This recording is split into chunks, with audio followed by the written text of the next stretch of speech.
suggested that we all sleep in the same place. And earlier today, you tried to convince Patoshka to stay. I don't understand why, but it was out of character. So, you didn't understand my intentions, and now you're assuming the worst. Seems pretty unreasonable if you ask me. He still won't admit it. Fine. Let's see how he responds to the most damning evidence of all. The biggest question I have right now is, if the Grim Reaper is impersonating Alosha, then where's the real Alosha? When did they switch?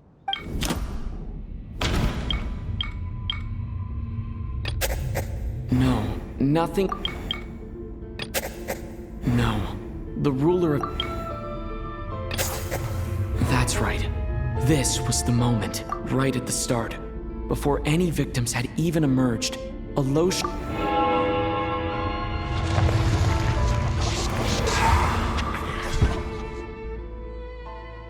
When all this began, right after the performance ended and the snowstorm began to pick up, no one suspected anything unusual.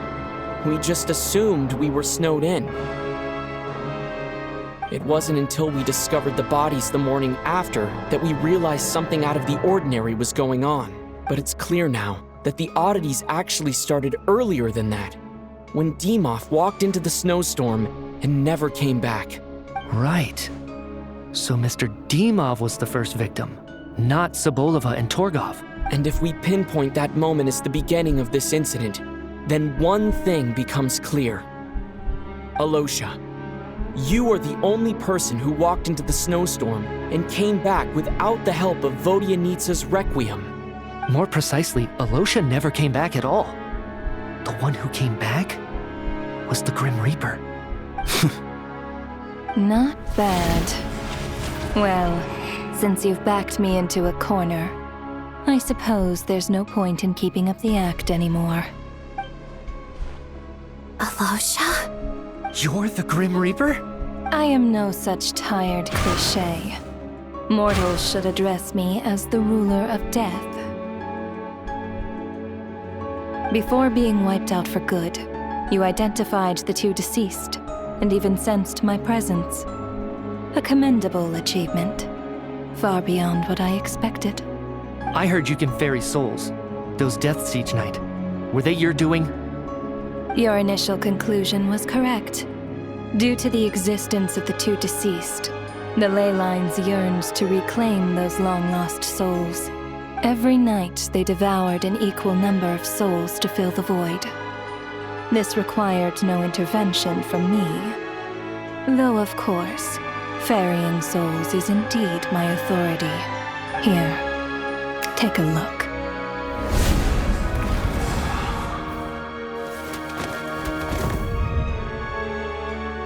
What are you doing?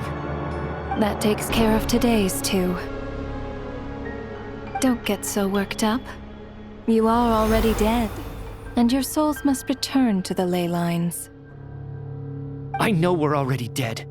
You murdered us, didn't you? Murdered? No. Murder is when mortals usurp my authority. Death is my jurisdiction. If I require someone to die, I need not resort to such laborious methods as murder. You simply met the criteria to trigger my curse of death. I know about the curse of immortality. So there's another death-related curse too? You cursed us? When? And why would you do such a thing?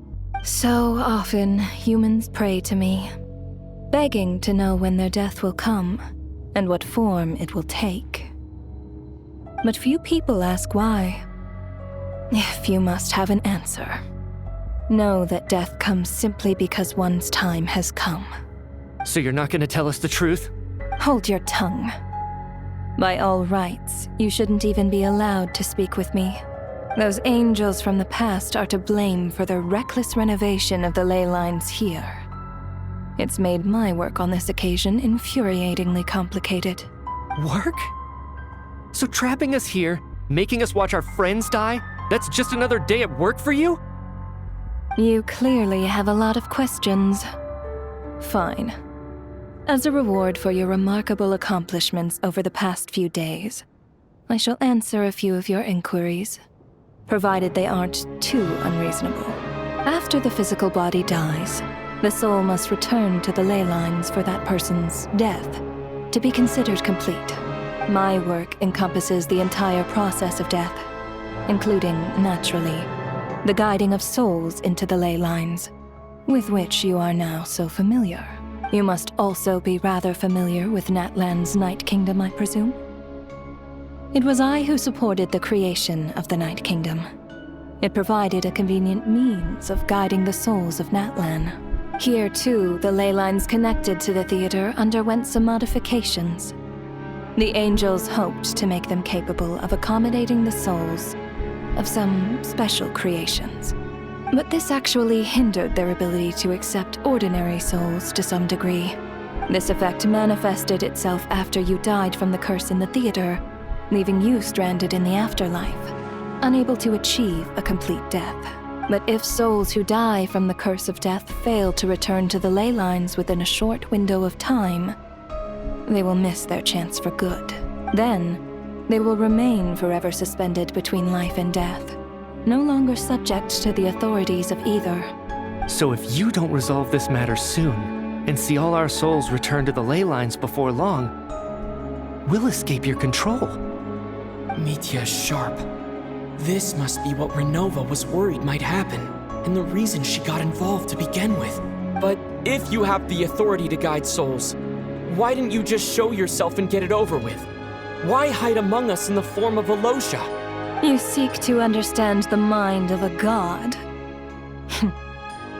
Very well. I'll tell you. This is a theater, and I decided I wanted to watch a show about death. That's why I encouraged you to take the events to the stage. I found myself getting quite immersed. I suppose the entertainment you provided makes up for all the trouble you've caused me by being so defiant in the face of death. There. Are you happy with my answer? Can't say I am. Really? But it fits the stereotypes you humans have about gods. Just moments ago, you were complaining about how infuriatingly complicated your work here has been. Work is work, I get it. There are times when it's a huge pain, but you just have to get it done, right? That's a rather unique perspective for a human. You are in fact correct. There is a pain point in this case. Due to the obstruction in the theater's ley lines, there is a hard limit on the number of souls they can receive each day, making it impossible for me to ferry all your souls at once.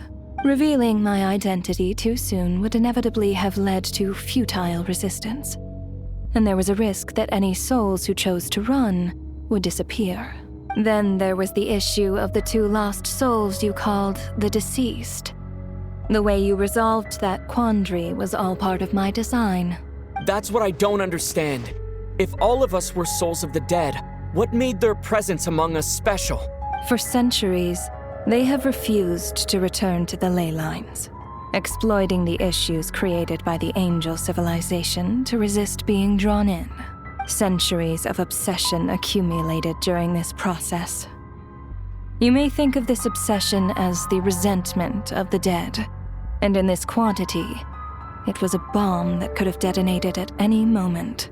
It reached the point where I could not afford to leave it unchecked. But the only way to fix it was to help them acknowledge their own deaths, make peace with their regrets, and willingly walk into the snowstorm. Only then, with my guidance, could they finally return to the ley lines. Otherwise, you would not like to know what the consequences would have been. I vaguely remember seeing Batashka, but in the most terrifying form. Was that in a dream? Is that what would have become of her if she hadn't returned to the ley lines? I see your dreams brought you many revelations. So you see, death in fact grants wisdom to mortals. Souls connect to all things in the world and see the chain of cause and effect between them.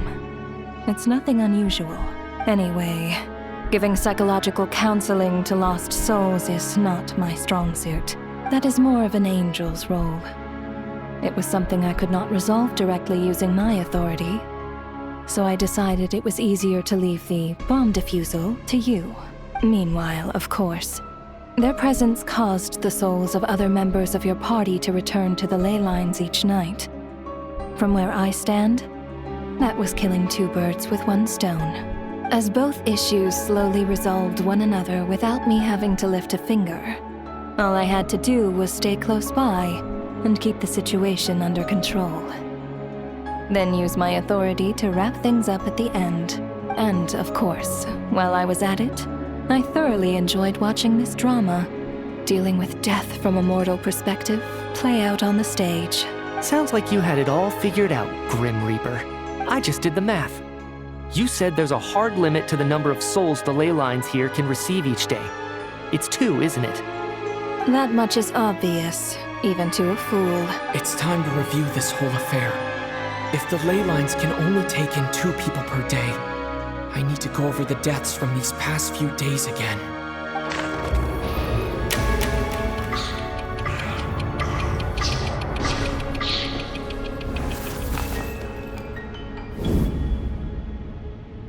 Looking back